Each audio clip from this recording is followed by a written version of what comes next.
The ship lifted off with a grace that defied physics as Maria understood it. There was no violent thrust, no crushing acceleration. Instead, they simply rose into the air as if gravity had decided to politely excuse itself. Through her connection to the ship's consciousness, Maria could feel the complex interplay of forces that made this possible. But the underlying principles were so far beyond human science that she could only marvel at them. The Corvani fighters reacted immediately, converging on their position with typical enemy efficiency. Plasma bolts lit up the sky around them, but Zareth's ship moved through the incoming fire like a dancer, avoiding most attacks entirely and absorbing the rest on shields that shimmered like aurora around the vessel's hull. Maria felt Zareth's consciousness merge more fully with the ship's systems, and suddenly she understood what she was witnessing. This wasn't just piloting.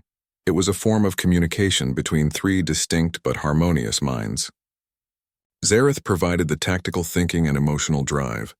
The ship contributed its vast computational abilities and sensor data, and somehow Maria found herself adding human intuition and pattern recognition to the mix.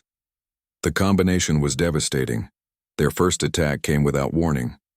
The ship's weapon systems didn't fire energy beams or launch missiles. Instead, they created localized distortions in space-time that simply made the targeted Corvani fighters cease to exist. One moment there were 12 enemy craft pursuing them. The next moment there were 8, with no debris or energy signatures to mark where the missing 4 had gone. What did we just do? Maria asked through the neural link. Zareth's response came as a flood of images and concepts that her human mind struggled to process. The weapons weren't destroying the enemy ship so much as convincing reality that they had never existed in the first place. It was technology that bordered on magic, and it explained why the Corvani Empire had been so desperate to eliminate Zareth's people. The remaining fighters scattered, trying to use their superior numbers and speed to overwhelm the alien vessel. But Zareth had been fighting this war for years, and it knew every trick the Corvani possessed. The ship flowed through space like liquid mercury, always where the enemy didn't expect it to be, striking with surgical precision. Within minutes, the sky was clear of Corvani fighters. That was incredible, Maria said, her heart pounding with adrenaline. But won't that just bring more of them? Through the ship's long-range sensors, she could already see the answer. Corvani capital ships were moving in from the outer system, massive dreadnoughts that could level entire cities. They had perhaps 20 minutes before the real fight began. Zareth's response was tinged with grim satisfaction. It had been planning this moment for months, preparing for one final strike against the forces that had destroyed its world. The creature was dying. Maria could feel its life force ebbing even now, but it intended to make its death meaningful. No, Maria said firmly through the neural link. We're not doing this as a suicide run. My people are coming. The Night's Edge should be here soon, and they'll have support ships with them. We can survive this if we're smart about it. She felt Zareth's surprise at her vehemence, followed by something that felt like hope. Through their shared connection, she realized that the creature had been alone for so long that it had forgotten what it meant to have someone fighting alongside it. Someone who cared whether it lived or died. Show me everything, Maria said. Your weapons, your defenses, your ship's capabilities. Let's figure out how to use them to keep us alive long enough for the cavalry to arrive. The next few minutes were a crash course in advanced alien technology. Maria's mind reeled as she absorbed information about quantum manipulation devices, reality-shaping engines, and defensive systems that could bend space-time around the ship. None of it should have been possible according to human physics, but she was feeling it work through the ship's neural network. More importantly, she began to understand how the ship's systems could work with human tactical thinking. Zareth's people had been warriors and philosophers, fighting with honor and ancient traditions. But humans were survivors and innovators, willing to use any advantage and adapt to any situation. The first Corvani dreadnought entered weapons range just as Maria finished integrating with the ship's systems. The massive vessel immediately opened fire with enough firepower to crack a moon, but Maria was ready for it. Instead of trying to outfight the dreadnought, she used the ship's reality manipulation capabilities in ways that Zareth's people had never considered. She convinced the dreadnought's sensors that they were in 12 different locations simultaneously, then used the confusion to strike at its most vulnerable systems. Zareth watched in amazement as Maria's unconventional tactics systematically dismantled the massive ship's defenses. Where Zareth would have fought with honor, attacking weapons and shields in straightforward combat, Maria targeted life support systems, gravity generators, and communication arrays. She didn't destroy the dreadnought, she made it uninhabitable, forcing the crew to evacuate and leaving the ship as a drifting hulk. Humans fight differently than my people did. Zareth communicated through the neural link, and Maria could feel its fascination with her tactical approach. We fight to win, Maria replied. Honor is for peacetime. In war, you use whatever works. 2 more dreadnoughts entered the battle, and this time they were ready for the alien ship's unconventional capabilities.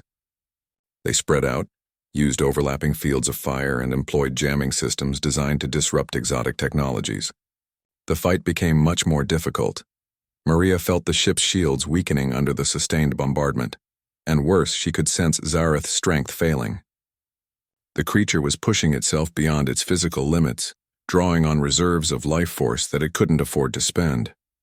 Then, just as things looked hopeless, new contacts appeared on the ship's sensors.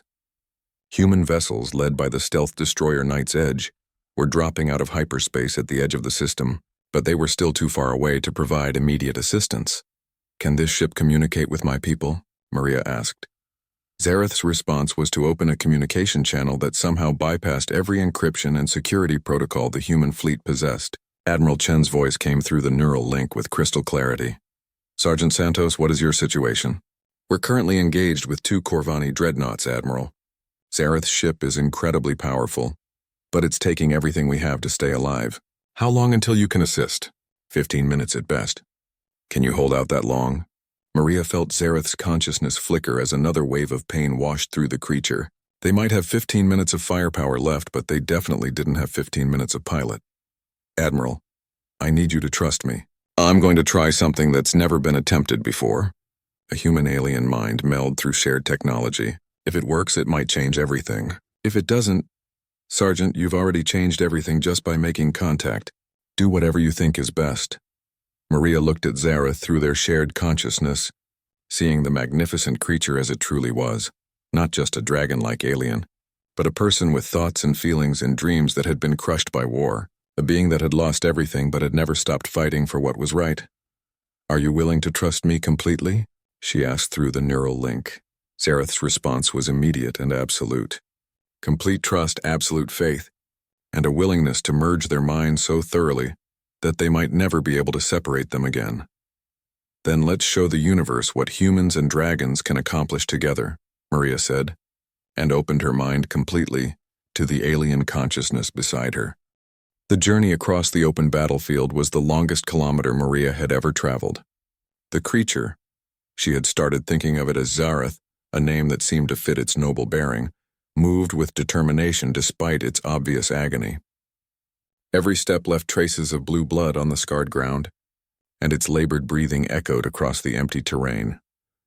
Maria stayed close to its massive flank, ready to provide medical assistance if it collapsed. She had used her second stim-pack to give Zareth enough strength for this journey, but she knew it was a temporary measure. The creature was running on willpower and whatever alien equivalent of adrenaline its species possessed. Halfway to the ridge, the first Corvani fighters screamed overhead. Maria and Zareth pressed themselves against the wreckage of a destroyed tank as plasma fire lit up the sky above them. The enemy pilots were conducting a standard reconnaissance sweep, but it wouldn't be long before they noticed the trail of blue blood leading across the battlefield. We need to move faster, Maria said urgently. Zareth made a sound that was part agreement, part pain. It tried to increase its pace, but its injured leg buckled and it nearly collapsed. Maria caught herself reaching out to steady the massive creature, a gesture that was physically impossible, given the size difference, but emotionally necessary. As they continued their painful progress, Maria found herself talking to Zareth, partly to keep both their spirits up and partly because the creature seemed to find her voice soothing. You know, when I signed up for the medical corps, they told us we might have to treat alien species if we encountered them, but they always talked about humanoid races, bipedal beings that were more or less like us. Nobody ever mentioned dragons. Zareth's head turned slightly toward her, and Maria could have sworn she saw amusement in those pale blue eyes. I keep wondering what your people called themselves. Dragons is just a human word from our old mythologies. You probably have a name that's completely unpronounceable to human vocal cords. She paused, then added more quietly, I'm sorry we didn't find you sooner. Maybe if humanity had known about your people, we could have helped fight the Corvani before they... Zareth stopped walking and turned to look at her directly. The expression on its alien features was unmistakably one of gratitude and understanding. It made a series of soft sounds that, while Maria couldn't understand the words, clearly conveyed the message that no apology was necessary. They reached the base of the northern ridge just as more Corvani fighters appeared on the horizon. These weren't conducting reconnaissance, they were coming in fast and low, clearly having spotted something of interest. Maria felt her heart sink as she realized their blood trail must be visible from the air. Zareth, we need cover now. The creature raised its head and made a sound unlike any Maria had heard from it before. A deep, resonant call that seemed to vibrate through the ground itself. For a moment, nothing happened. Then the ridge in front of them began to shimmer.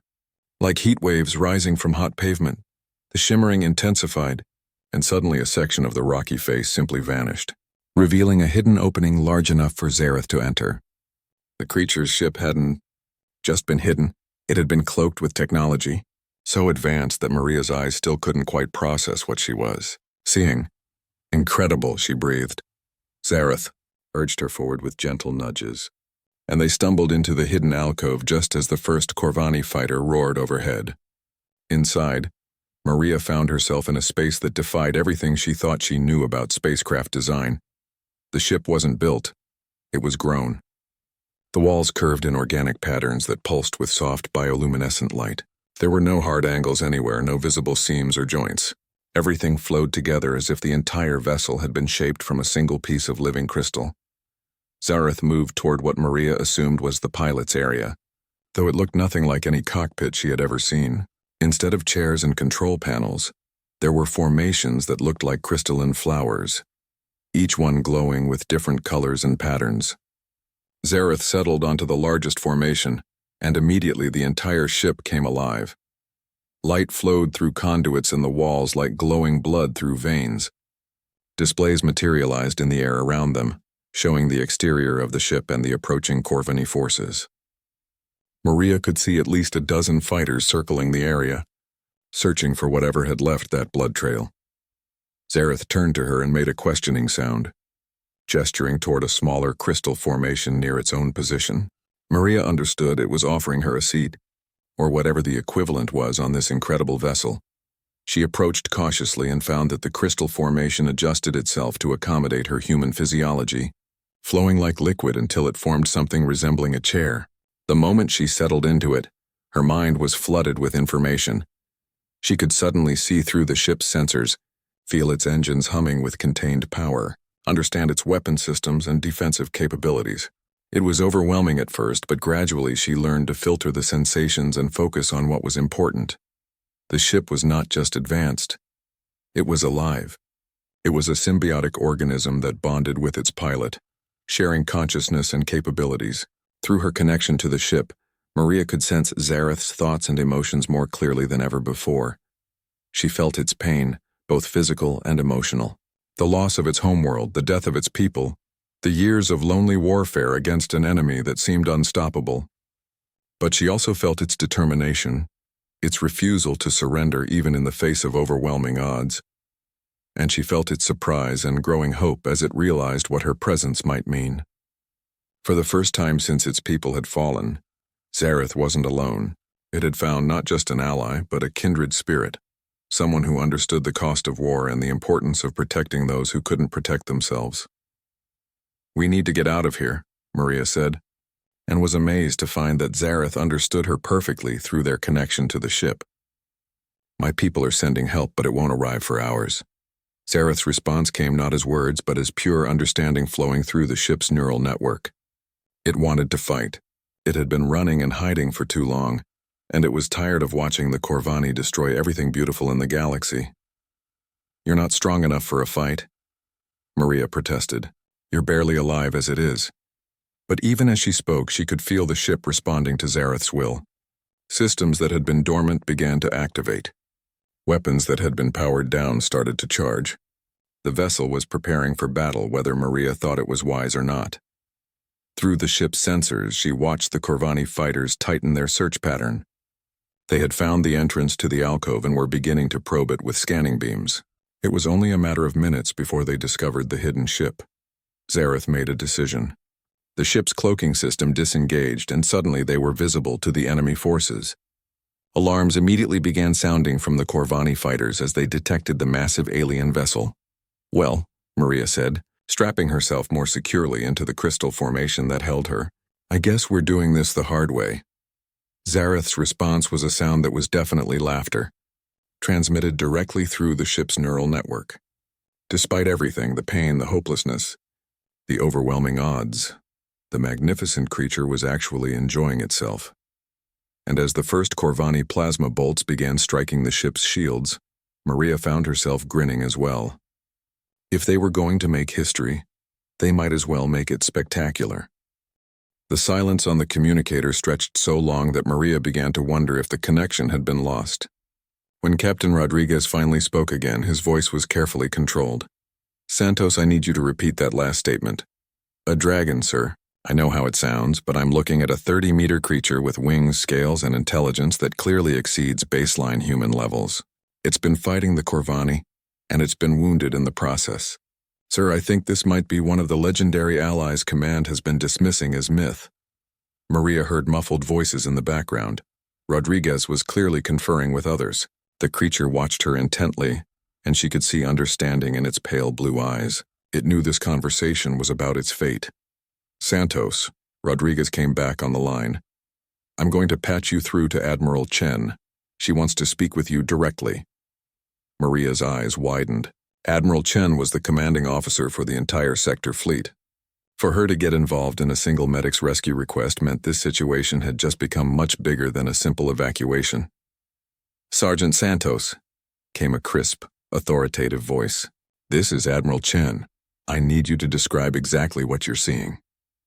Maria took a deep breath and began a detailed description of the creature, its wounds, the armor fragments, and the visions she had experienced when touching them. She described the creature's obvious intelligence, its apparent understanding of human speech, and its attempts to communicate. "Admiral," she concluded, "I believe this being represents a surviving member of a species that the Corvani have already conquered. The technology I saw in those visions was centuries ahead of anything we possess. If we can establish communication with this individual, it could change everything." There was another long pause. When Admiral Chen spoke again, her voice was thoughtful. "Sergeant, are you aware of the classified reports regarding unusual sightings in the Proxima sector?" "No, ma'am.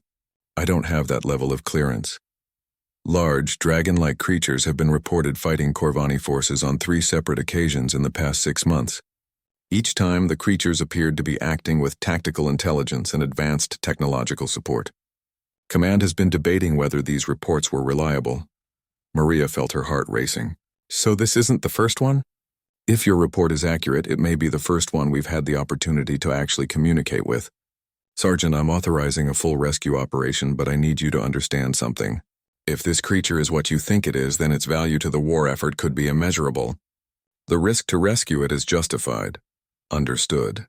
"Ma'am, however," Admiral Chen continued, "the risk also means that if rescue proves impossible, we cannot allow this being or its technology to fall into Corvani hands. Do you understand what I'm telling you?" Maria's blood ran cold. "Yes, ma'am. I understand." The creature had been listening to the entire conversation, and Maria could see in its eyes that it understood as well. If the humans couldn't save it, they would have to destroy it to keep it from being captured. The creature nodded slowly, a gesture that was unmistakably accepting of this harsh reality. "The good news," Admiral Chen said, "is that we have assets in the area. The stealth destroyer Night's Edge is currently running silent in the outer system. They have a cargo bay that might be large enough to accommodate your friend, and they're equipped with medical facilities that could at least keep it stable until we can get it to a proper xenobiology lab."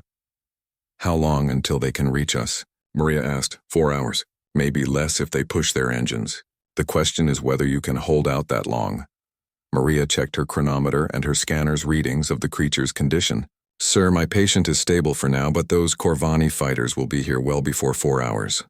We're aware of that. We're sending everything we can to buy you time, but you may need to relocate." Is there any way to move your patient? Maria looked at the massive creature, then at the steep sides of the crater. Even if the creature could move, getting it out of this hole would be nearly impossible without heavy equipment. The creature made a soft sound and nudged her gently with its snout. When she looked at it, it gestured toward one of its claws and began scraping symbols in the dirt.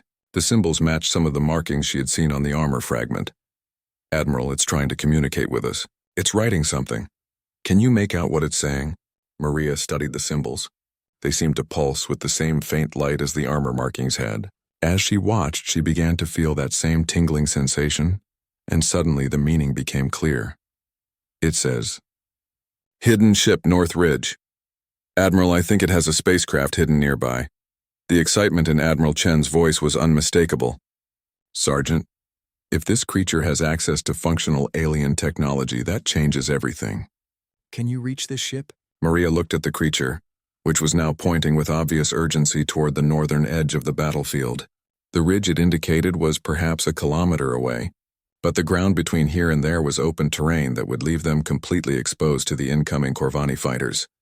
It would mean leaving the crater, Admiral. We'd be sitting ducks for air attack. Sergeant, I'm going to ask something of you that goes far beyond normal duty requirements. This could be the breakthrough we've been praying for.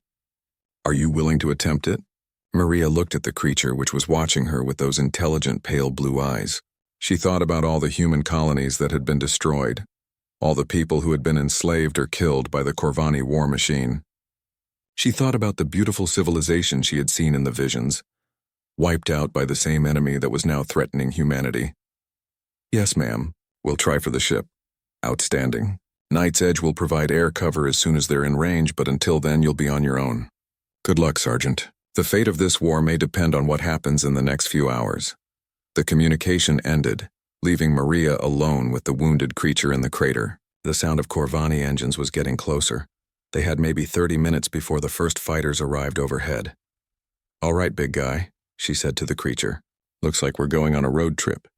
Think you can make it that far? The creature's response was to slowly, painfully, begin pushing itself upright. Blue blood leaked from reopened wounds and its broken wing dragged uselessly, but it was moving. Step by agonizing step, it began to climb out of the crater. Maria gathered her equipment and followed, her mind racing with the magnitude of what they were attempting. In the next few hours, she would either help forge an alliance that could save humanity, or she would die trying. Either way, she was about to make history. Maria stared at the creature in shock as the melodic sounds continued. It wasn't just making noise, the patterns were too complex, too purposeful. This was definitely language, even if she couldn't understand a word of it. The creature seemed to realize her confusion and tried again, this time pointing with one of its clawed appendages toward something behind her. She turned to look and saw a piece of the creature's damaged armor that had been blown clear of the crater. There were markings on it, symbols that looked almost like writing. When she looked back, the creature was nodding its massive head and making encouraging sounds. You want me to look at that? Maria asked, pointing at the armor fragment. The creature nodded again, more vigorously this time, though the movement clearly caused it pain. Maria carefully climbed out of the crater and retrieved the piece of armor. It was surprisingly light for its size, made from some kind of advanced ceramic composite that was far beyond current human technology. The symbols etched into its surface seemed to glow faintly with their own inner light. As Maria traced them with her finger, she felt a strange tingling sensation, almost like an electric shock, but gentler. The symbols began to pulse more brightly, and suddenly her mind was filled with images. She saw vast fleets of ships, not human ships or Corvani vessels, but something else entirely. Elegant craft that looked more grown than built, with organic curves and surfaces that seemed to shift like living tissue. She saw worlds, beautiful planets with crystal cities and floating spires, all connected by networks of light that pulsed with energy. And she saw them, creatures like the one lying wounded in the crater below. Dozens of them, hundreds flying through space without ships, breathing fire that could melt through starship hulls, fighting with a grace and power that took her breath away. The images shifted, showing her the war from a different perspective. She saw Corvani fleets attacking those crystal cities, watched as the beautiful worlds burned. She saw the dragon creatures fighting desperately to defend their homes, saw them falling one by one to Corvani weapons. and she saw the survivors scattering across the galaxy, looking for allies, looking for hope. The images faded, leaving Maria gasping and disoriented. The armor fragment had gone dark again, but the understanding remained. The creature in the crater wasn't just any alien warrior. It was one of the last survivors of an ancient civilization that the Corvani had already destroyed. "Your people," she whispered, looking down at the creature. "The Corvani wiped out your people." The creature's response was a keening cry that seemed to contain all the grief of a dying species. But there was something else in that sound: determination. The creature wasn't just mourning its fallen civilization. It was still fighting. Maria climbed back down into the crater, her mind racing. If what she had seen was true, then this creature represented knowledge and power that could change the course of the war. The technology she had glimpsed in those visions was far beyond anything humanity possessed. If they could somehow communicate, if they could form an alliance, we have to get you out of here, she said urgently. My people need to know about this. They need to know about you and what the Corvani have done. The creature tilted its massive head, studying her with those pale blue eyes. Then it made another series of sounds different from before. These were shorter, more urgent, and they were accompanied by gestures toward the sky. Maria looked up and felt her blood run cold. Contrails were forming in the upper atmosphere, the distinctive spiraling patterns left by Corvani atmospheric fighters. The enemy would be on the ground within hours, maybe less. "Can you move?" she asked the creature. Can you fly? The creature tried to lift itself, its powerful legs straining against the crater floor. It managed to rise partway before the broken wing betrayed it, sending it crashing back down with a sound of pain that made Maria's heart ache. Blue blood began flowing freely from several wounds that had reopened with the effort. Maria quickly applied pressure to the worst bleeding, but she knew it was hopeless. The creature was too badly injured to move under its own power, and there was no way she could carry something that massive. They were trapped, and the Corvani were coming. The creature seemed to understand their situation as well. It made a soft sound and gently nudged Maria away from its wounds. When she looked up at its face, she saw something that chilled her. Acceptance. The creature had given up. It was ready to die. "No," Maria said firmly. "No, I didn't patch you up just so you could quit on me. There has to be another way." She pulled out her emergency communicator and activated the emergency beacon. The device would broadcast on all frequencies, but she knew the chances of any human forces still being in range were slim. The evacuation had been completed hours ago. Still, she had to try. "This is Sergeant Maria Santos, 47th Medical Corps," she said into the device. "I have a wounded ally who needs immediate evacuation. My position is coordinates." She rattled off the location, then added, "This is a priority rescue situation. Repeat, priority rescue." The creature watched her with curiosity as she worked with the communicator. When she finished, it made another series of sounds, questioning tones that she was beginning to recognize. "I called for help," she explained. "My people. Maybe they can still get us out of here."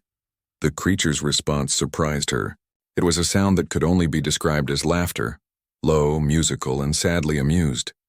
The creature was laughing at the idea that anyone would come back for them. "Hey," Maria said, reaching out to touch one of the massive claws. "Don't count humans out yet. We're stubborn that way.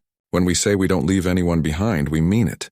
The communicator crackled to life, making both Maria and the creature jump. A familiar voice came through the static. Captain Rodriguez from her unit. "Santos, is that really you? We thought you were dead." Very much alive, sir," Maria replied, her heart pounding with sudden hope. "But I need immediate medical evacuation for two." "Two?" "Santos, all personnel were accounted for. Who's with you?" Maria looked at the creature, whose eyes were fixed on the communicator with intense interest. How could she possibly explain this situation? "Sir, I have a wounded ally, non-human, badly injured but stable for now. We need pickup before the Corvani ground forces arrive." There was a long pause before Rodriguez responded. Santos, are you sure you're not suffering from combat stress? "Non-human ally?" Sir, I know how it sounds, but this is real. This being fought against the Corvani and lost. It has information that could be vital to the war effort. We cannot let it fall into enemy hands. Another pause, then. "What's your current situation?" "Trapped in a crater approximately 2 kilometers from the original LZ. My ally is too injured to move under its own power. Estimated 30 meters in length, so we'll need a heavy transport. 30 meters? Rodriguez's voice cracked slightly. Santos, what exactly are you dealing with? Maria looked at the creature, which was now listening to the conversation with obvious intelligence. Sir, I think I'm dealing with a dragon. Maria's hands trembled as she activated her medical scanner, running it slowly over the creature's massive form. The readings were chaotic.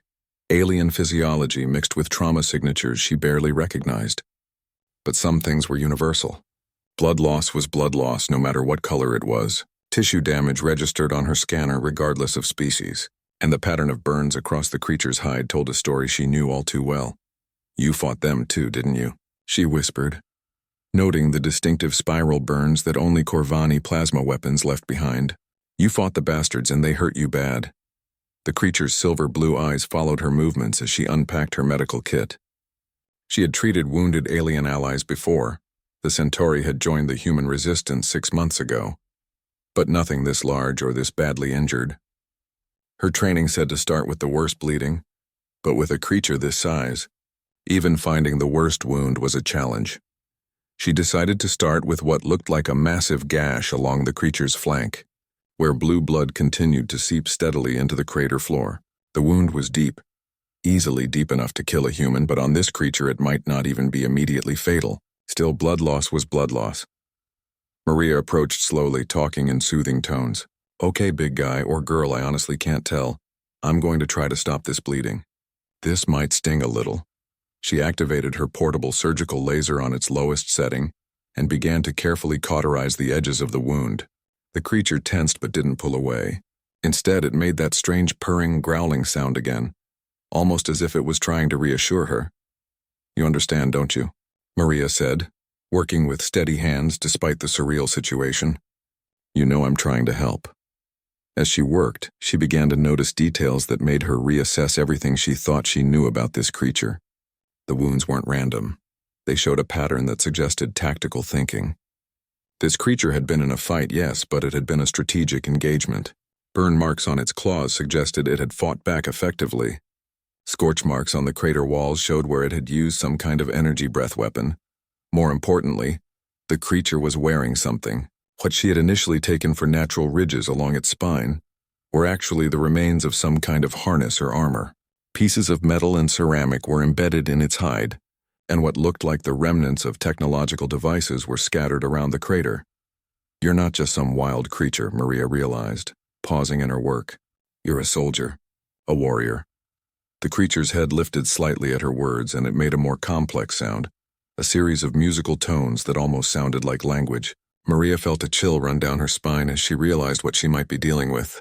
If this creature was intelligent enough to use tools and armor, if it was capable of strategic thinking and had fought against the Corvani, then it might be more than just another alien species.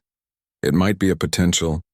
She had heard rumors during the war, stories, passed between medical corps units about strange allies fighting against the Corvani on distant worlds. Tales of creatures that breathed fire and fought with ancient wisdom. Command had dismissed these as combat stress hallucinations or propaganda. But looking at this magnificent being, Maria began to wonder if the rumors might have been true. The bleeding from the major wound was finally under control. But Maria could see at least a dozen other injuries that needed attention. The creature's broken wing was the most obvious, but her scanner was picking up internal damage as well. She had used one of her 3 stimpaks on the flank wound, leaving her with limited resources for everything else. I need to check your wing, she said, moving toward the damaged appendage. This is going to hurt, but I need to see how bad it is. The creature watched her approach the wing and then did something that made Maria's heart skip a beat. It carefully shifted its body, moving the broken wing closer to her and positioning itself so she could examine it safely. The movement was clearly painful. The creature's breathing hitched and more blue blood leaked from its wounds, but it endured the pain to help her help it. The wing was worse than she had thought. The membrane was torn in multiple places, and she could see that several of the delicate bone structures were fractured. With her limited supplies, there was no way she could fully repair it, but she might be able to stabilize it enough to prevent further damage.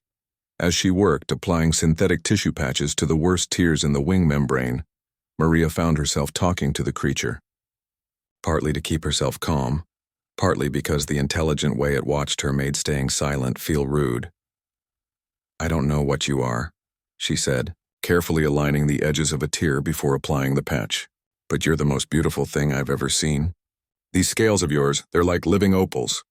I've never seen anything like them." The creature made another musical sound, and Maria could have sworn there was pleasure in its tone, as if it understood the compliment and appreciated it. "The Corvani did this to you, didn't they?" she continued, moving to another section of the wing. "Same as they've done to every world they've touched. Destroy anything beautiful, enslave anything useful, kill anything that resists." This time the creature's response was different, a low, rumbling sound that made the ground vibrate slightly. There was anger in that sound, and pain, and something else. Determination. Maria finished with the wing and checked her scanner again. The creature was stabilized for now, but it needed serious medical attention, the kind that required a full surgical facility and resources she simply didn't have. She had bought it time, nothing more. "I wish I could do more," she said, sitting back on her heels and looking at the massive creature. "You deserve better than dying in this crater." The creature's head turned toward her, and for a moment they simply looked at each other, human and alien, medic and warrior, two survivors on a battlefield that would soon belong to their enemies. Then the creature did something that changed everything. It spoke. The words were in no language Maria recognized, but they were unmistakably words. Complex sounds with rhythm and meaning, delivered with the careful cadence of someone trying to communicate across a language barrier. The creature was trying to tell her something, and from the urgency in its tone it was something important. The crimson moons of Xerion cast an eerie glow across the battlefield as Sergeant Maria Santos pressed her back against the twisted metal wreckage of a fallen transport ship. The acrid smell of burned plasma and alien blood filled her nostrils, mixing with the metallic tang of her own fear. Around her, the scattered remains of the 47th Medical Corps lay buried beneath debris, and the bodies of both human and alien soldiers. The war had been raging for 3 standard years now. The Corvani Empire, with their advanced technology and ruthless military doctrine, had swept through 7 human colonies before the Terran Defense Force could mount any meaningful resistance. What made it worse was that the Corvani weren't just conquerors, they were slavers, taking the strongest humans for forced labor in their asteroid mining operations. Maria clutched her medical scanner tightly, its blue light flickering weakly as the power cell began to die. She was supposed to be evacuating with the last transport, but when the Corvani fighters had screamed down from the upper atmosphere, everything had gone to hell. The transport had been hit, crashed, and now she was stranded on a planet that would soon be completely under enemy control.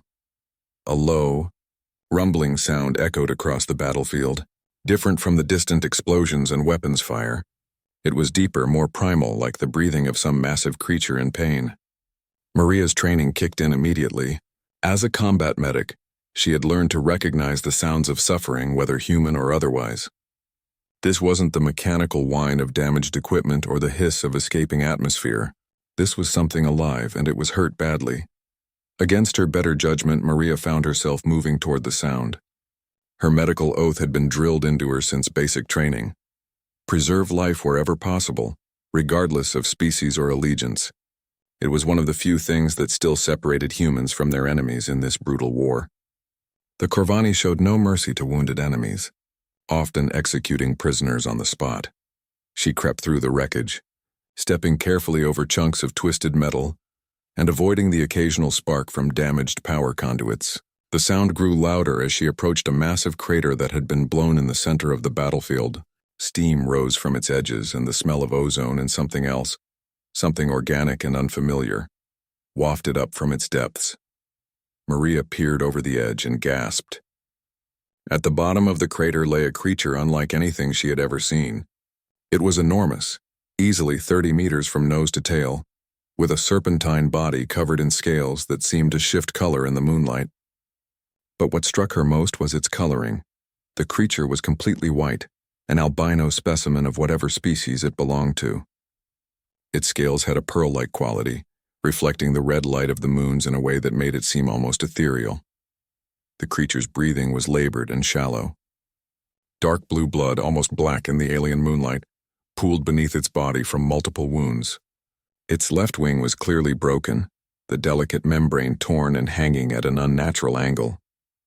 Burns covered much of its hide, the distinctive spiral pattern suggesting Corvani plasma weapons. Maria's medical scanner beeped softly as she aimed it at the creature. The readings were unlike anything in her database, but the basic vital signs were clear enough.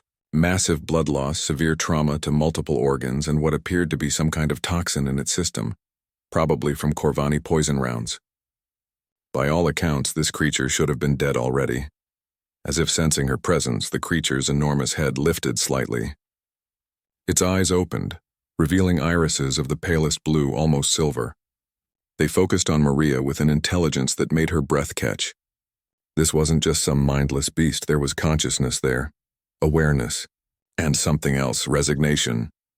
The creature looked at her for a long moment, and Maria could have sworn she saw something like surprise flicker across its alien features. Then its head lowered back to the ground with a soft thud and its eyes began to close. The breathing became even more shallow, more labored. Maria realized she was witnessing the death of something magnificent and ancient. Every instinct told her to flee, to find a way off this doomed planet before the Corvani ground forces arrived. But her medical training wouldn't let her walk away from a patient, no matter how alien or dangerous they might be. She checked her supplies, a basic field medical kit, 3 emergency stim packs, a portable surgical laser, and some synthetic blood substitute that might or might not be compatible with alien physiology. It wasn't much, but she had worked miracles with less during the siege of New Geneva. The question was whether she should even try. The creature was clearly intelligent, but it was also clearly not human. For all she knew, it could be another enemy species or something even worse. The galaxy was full of dangers that humanity was only beginning to understand. But as Maria watched the majestic creature's labored breathing, she made her decision. She had sworn an oath to preserve life, and she intended to keep it, even if it killed her. She began to carefully make her way down into the crater, her boots sliding on the loose earth and debris. The creature's eyes opened again as she approached, tracking her movement with what seemed like curiosity rather than hostility. Up close, she could see that its scales weren't just white. They were actually translucent, with patterns of silver and pale blue running through them like veins. Maria stopped about 3 meters away, close enough to work, but far enough to run if the creature decided she was a threat. She raised her hand slowly, showing that she carried no weapons. "I'm a medic," she said softly, knowing the creature probably couldn't understand her, but hoping her tone would convey her peaceful intentions. "I want to help." The creature's eyes widened slightly, and it made a sound, not quite a growl, not quite a purr. Its massive head moved slightly, and Maria realized it was trying to nod. The moment Maria opened her mind completely to Zareth, the universe exploded into new dimensions of sensation and understanding. She wasn't just connected to the alien consciousness, she was sharing it, experiencing reality through senses that had evolved on distant worlds under alien stars. Through Zareth's perception, she could taste the electromagnetic signatures of the Corvani ships, feel the gravitational eddies created by their engines, sense the quantum fluctuations that preceded their weapon discharges. More than that, she could feel the vast network of consciousness that had once connected Zareth's entire species, a mental web of shared knowledge and experience that had been severed when the Corvani destroyed their homeworld. But she also felt her own human perspective flooding into Zareth's mind, her memories of growing up on Earth, her training as a medic, her understanding of human tactics and psychology. The alien consciousness absorbed it all with wonder, marveling at the incredible diversity of experience that humanity represented. Together, they became something new, a hybrid intelligence that combined Zareth's ancient wisdom and technological mastery with Maria's adaptability and human intuition. The ship responded to their merged consciousness, like an instrument finally being played by a master musician.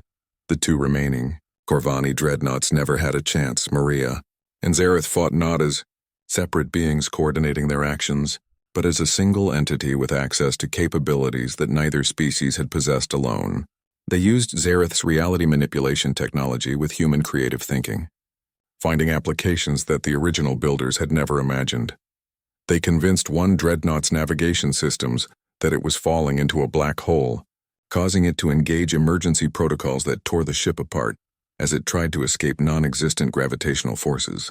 The other ship found its own weapons turned against it as Maria and Zareth hacked its targeting systems and convinced them that the dreadnought itself was an enemy vessel. The battle was over in minutes, but its implications would reshape the galaxy for generations to come. As the human fleet arrived and began securing the area, Maria gradually separated her consciousness from Zareth's, though she found that some connections remained. She would always be able to sense the alien's emotions and general condition, and Zareth would carry with it a permanent understanding of human nature and motivations. "That was remarkable," Admiral Chen said, as her command ship approached Zareth's vessel. "I've never seen anything like it. How do you feel, Sergeant?" Maria took inventory of her condition. She was exhausted, overwhelmed, and fundamentally changed by the experience she had just shared. But she was also exhilarated by the possibilities that had been opened. "Different, Admiral, but good different. Zareth's people, the ones we're going to call dragons until we can pronounce their real name, they're natural allies for humanity. Our species complement each other perfectly." Through her remaining connection to Zareth, Maria could feel the alien's agreement. More than that, she could sense its excitement as it contemplated the possibilities of human-dragon cooperation. Where its people had been philosophers and warriors, humans were innovators and survivors. Where humans lacked the spiritual depth and technological sophistication of the dragons lacked human adaptability and creative thinking. Together, they could be unstoppable. "Admiral," Maria continued, "Zareth isn't the only survivor. Through our mental connection, I learned that there are others scattered across the galaxy, small groups, individual survivors, hidden enclaves that escaped the Corvani genocidal campaign. If we can find them, if we can bring them together with human forces, we could turn the tide of this war," Admiral Chen finished. "Sergeant, I'm promoting you to lieutenant and assigning you as our primary liaison with our new ally. Consider yourself the founding member of the first Human-Dragon Cooperation Unit." Maria felt a surge of pride and purpose.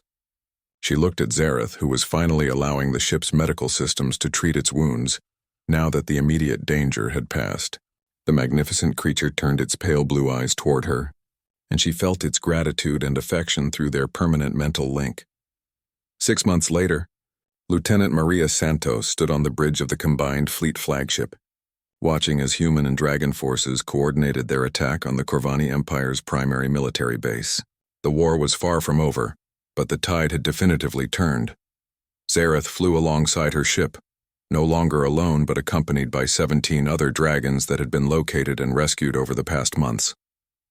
Each dragon was paired with a human partner, creating hybrid consciousness teams that could utilize both species' strengths to maximum effect. The Corvani, who had seemed unstoppable when they faced either humans or dragons alone, found themselves completely outmatched by the combined forces. Their rigid military doctrine couldn't adapt to the creative chaos that human-dragon partnerships brought to every engagement. More importantly, the alliance had given both species something they had thought they had lost forever: hope. The dragons were no longer a dying race, and humanity was no longer fighting a hopeless war against superior technology. "Ready for the final assault?" Zareth's voice came through both the ship's communication system and the mental link they shared. "Always," Maria replied, settling into the bio-neural interface that allowed her to partially merge with Zareth's consciousness during combat operations. "Let's go finish this war." As the combined fleet engaged the Corvani base, Maria reflected on the chain of events that had brought them to this moment. It had all started with a simple decision: to honor her medical oath and help a wounded creature, regardless of the risks or the strangeness of the situation. That decision had saved more than just Zareth's life. It had saved 2 entire species and forged an alliance that would endure for millennia to come. The Corvani base fell in less than an hour, its defeat marking the beginning of the end for an empire that had terrorized the galaxy for centuries. As the surrender signals began broadcasting across all frequencies, Maria felt a deep satisfaction that went beyond mere victory. She had kept her oath to preserve life, and in doing so, she had helped create something beautiful, a partnership between 2 very different species that brought out the best in both. Through her link with Zareth, she felt the dragon's contentment as well. Its people would live on, not just as survivors of genocide but as partners in building a better galaxy. The albino dragon that had once been ready to die alone in a crater had found not just a healer but a friend, an ally, and a reason to hope for the future. And humanity had learned that sometimes the most important victories come not from defeating your enemies, but from saving your friends. The moment Maria opened her mind completely to Zareth, the universe exploded into new dimensions of sensation and understanding. She wasn't just connected to the alien consciousness, she was sharing it, experiencing reality through senses that had evolved on distant worlds under alien stars. Through Zareth's perception, she could taste the electromagnetic signatures of the Corvani ships, feel the gravitational eddies created by their engines, sense the quantum fluctuations that preceded their weapon discharges. More than that, she could feel the vast network of consciousness that had once connected Zareth's entire species, a mental web of shared knowledge and experience that had been severed when the Corvani destroyed their homeworld. But she also felt her own human perspective flooding into Zareth's mind. Her memories of growing up on Earth, her training as a medic, her understanding of human tactics and psychology. The alien consciousness absorbed it all with wonder, marveling at the incredible diversity of experience that humanity represented. Together, they became something new, a hybrid intelligence that combined Zareth's ancient wisdom and technological mastery with Maria's adaptability and human intuition.